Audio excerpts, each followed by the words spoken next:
नमस्कार, hot topic में आपका स्वागत है। मैं हूं अखिलेश शर्मा। जम्मू कश्मीर में वर्षों बाद कोई बड़ा अंतर्राष्ट्रीय सम्मेलन।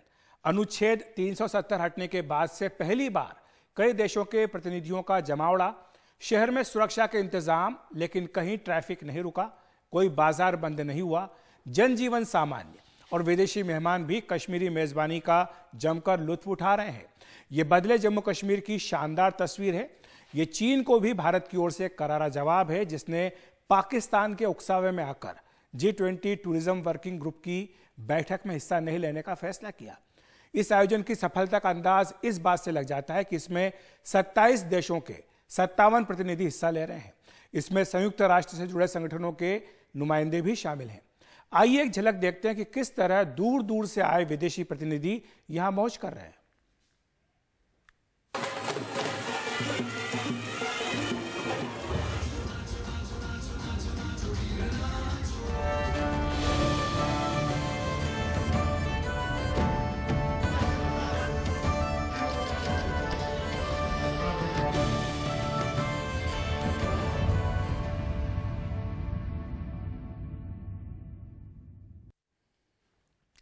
और इस मौके पर जम्मू कश्मीर के उपराज्यपाल मनोज सिन्हा ने कहा कि यहां कभी फलने फूलने वाला टेरर इकोसिस्टम अब अलग थलग कर दिया गया है। उन्होंने कहा कि शांति की इस जमीन को पड़ोसी देश द्वारा प्रायोजित आतंकवाद के कारण तकलीफ उठानी पड़ी थी, लेकिन अब प्रधानमंत्री मोदी की विकास योजनाओं का लाभ मिल रहा है। For almost 30 years, this land of peaceful coexistence of almost all religious sects had to suffer state-sponsored terrorism by our neighboring country. However, Honorable Prime Minister Shri Narendra Modi ji, through development schemes that empowers masses and union territories' effective administration, isolated the terror ecosystem, which thrived with the support from across the border. Jammu Kashmir is witnessing a new era that has opened limitless possibilities of growth and peace. वहीं केंद्रीय मंत्री जी किशन रेड्डी ने कहा कि कश्मीर की GDP में पर्यटन का योगदान 7% है, जिसे बढ़ाया जा सकता है।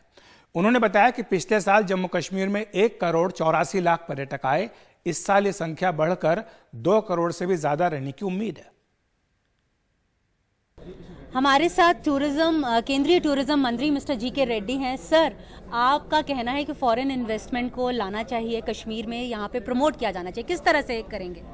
नहीं, मैं फॉरेन इन्वेस्टमेंट्स भारत में आना चाहिए, हर स्टेट में आना चाहिए, और इंक्लूडिंग जो टूरिज्म के दृष्टिकोण से श्रीनगर हो, जम्मू कश्मीर हो, एक स्ट्रैटेजिक इम्पोर्टेंस भी है। अभी मैं बताना चाहता हूँ, इस साल जम्मू कश्मीर का जीडीपी जो है 7% टूरिज्म से आया। इसको 15% ले जाना चाहिए, और आ सकते हो तो आने वाले दिन में जम्मू कश्मीर का रेवेन्यू में 20% जीडीपी टूरिज्म के द्वारा होना चाहिए। अगर होना है, इतने बड़े पोटेंशियल है जम्मू कश्मीर, इतने बड़े डेस्टिनेशन है, इसको विकास करना है, इंफ्रास्ट्रक्चर आगे बढ़ाना चाहिए, लोगों को, लोकल लोगों को रोजगार देना चाहिए। इसके लिए इन्वेस्टमेंट जरूरी है। और हमारी सहयोगी नीता शर्मा हमारे साथ श्रीनगर से जुड़ रही हैं इसी खबर पर अधिक बातचीत करने के लिए। नीता, एक जमाना हमने वो भी देखा था कि जरा सा इशारा होता था, दुकानों के शटर गिर जाया करते थे, लोग घरों में बंद हो जाया करते थे, लेकिन आज जब पूरी अंतर्राष्ट्रीय बिरादरी का जमावड़ा वहां पर हो रहा है, एक तरह से अनुच्छेद 370 हटाने के फैसले पर अंतर्राष्ट्रीय बिरादरी की मुहर लग रही है। आम लोग वहां पर क्या सोच रहे हैं? किस तरह का आम लोगों का जनजीवन है, उस पर किस तरह से असर पड़ा है इस बड़े इवेंट का?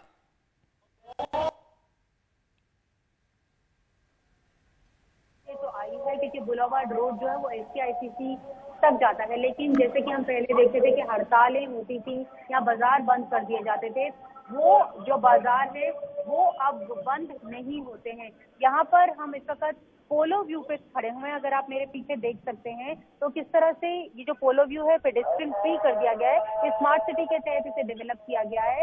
ये किसी भी एक यूरोपियन मार्केट से कम नहीं लगता है। अगर दिल्ली में, अगर मैं आपको बताऊं कि दिल्ली में खान मार्केट के तुलना में भी ये बेहतर इस वक्त लग रहा है। जितनी भी इसकी ड्रेनेज से उसे कवर कर दिया गया। यहाँ पे आर्टिजान और ज्यादा उनकी जो दुकानें हैं वो यहाँ पर हैं। फॉरेन टूरिस्ट यहाँ पर बहुत आता है। तो इस तरह की जो स्मार्ट सिटी के प्रोजेक्ट्स हैं कई हैं ऐसे श्रीनगर में, लेकिन पोलो व्यू खास तौर पे इसलिए इसलिए ज्यादा मशहूर है क्योंकि यहाँ पे फॉरेन टूरिस्ट जो है और जो एक हाई एंड वैल्यू के जो कस्टमर्स होते हैं वो यहाँ पर जरूर आते हैं। और फिलहाल यहाँ पर काफी आप चहल पहल जो है वो देख सकते हैं, लोग किस तरह से कश्मीर की जो शाम है, रंगीन शाम है, उसका लुत्फ यहाँ पर उठा रहे हैं।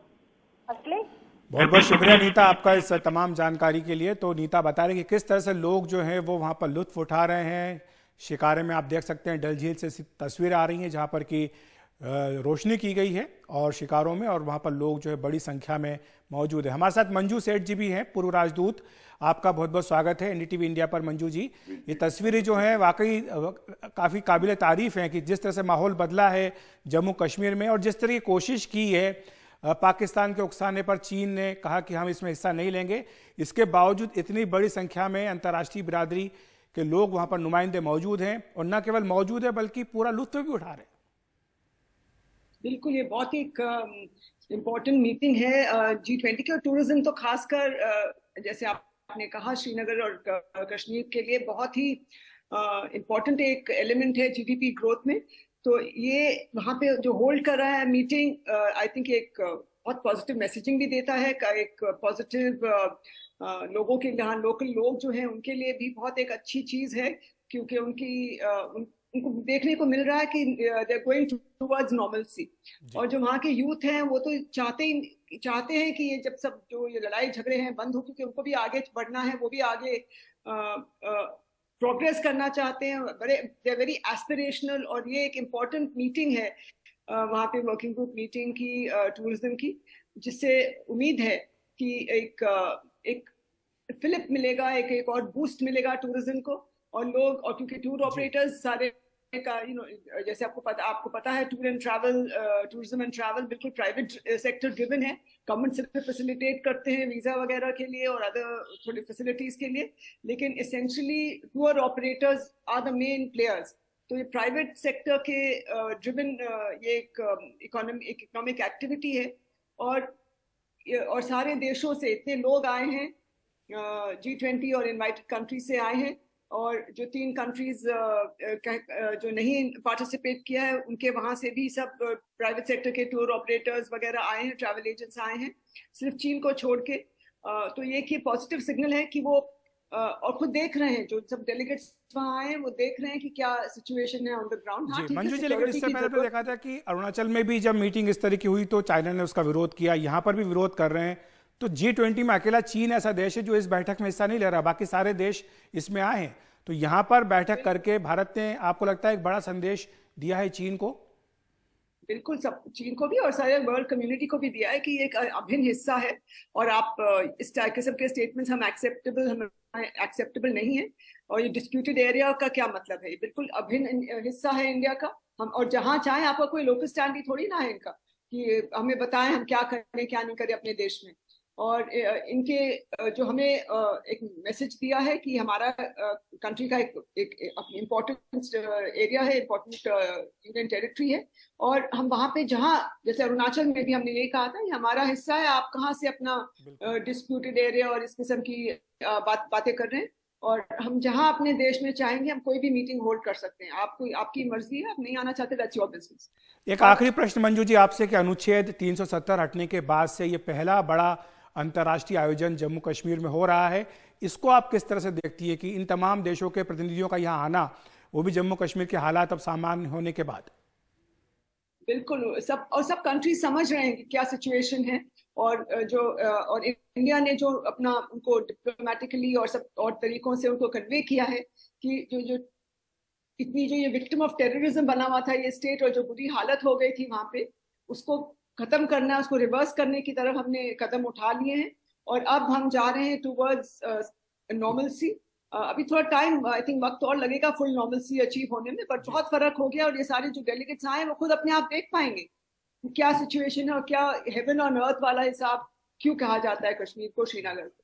तो वो खुद देखेंगे, और आई एम श्योर ये नंबर ऑफ टूरिस्ट बहुत ही बहुत बढ़ेंगे और बढ़ावा मिलेगा टूरिज्म इंडस्ट्री को, mainly of course to Srinagar but into the rest of the country also. Investments भी आएंगे, मुझे उम्मीद है इसके बाद, जब वो देखेंगे कि सिचुएशन थोड़ी स्टेबल है, क्योंकि इन्वेस्टमेंट तभी आते हैं जब स्टेबिलिटी होती है और थोड़ा सा प्रिडिक्टेबिलिटी होती है।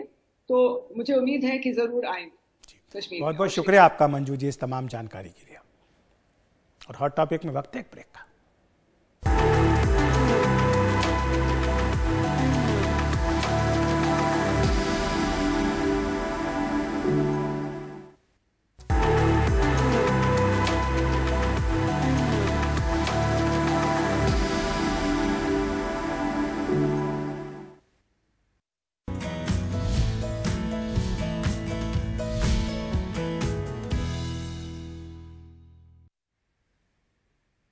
सिडनी के ओलंपिक पार्क में प्रधानमंत्री नरेंद्र मोदी ने 20,000 से ज्यादा की संख्या में मौजूद भारतीय समुदाय को संबोधित किया। उन्होंने कहा कि भारत आज दुनिया की सबसे तेजी से बढ़ रही अर्थव्यवस्था है और अगले 25 साल में विकसित होने के लक्ष्य के साथ भारत आगे बढ़ रहा है। भारत और ऑस्ट्रेलिया के रिश्तों का जिक्र करते हुए पीएम मोदी ने कहा कि हमारे क्रिकेट के रिश्ते को 75 वर्ष पूरे हो रहे हैं। क्रिकेट के मैदान में मुकाबला जितना रोचक होता है उतनी ही गहरी हमारी ऑफ द फील्ड दोस्ती है। इस मौके पर पीएम मोदी ने जल्द ही ब्रिस्बेन में नया वाणिज्यिक दूतावास खोलने का ऐलान भी किया। जल्द ही ब्रिस्बेन में भारत का एक नया काउंसलेट खोला जाएगा।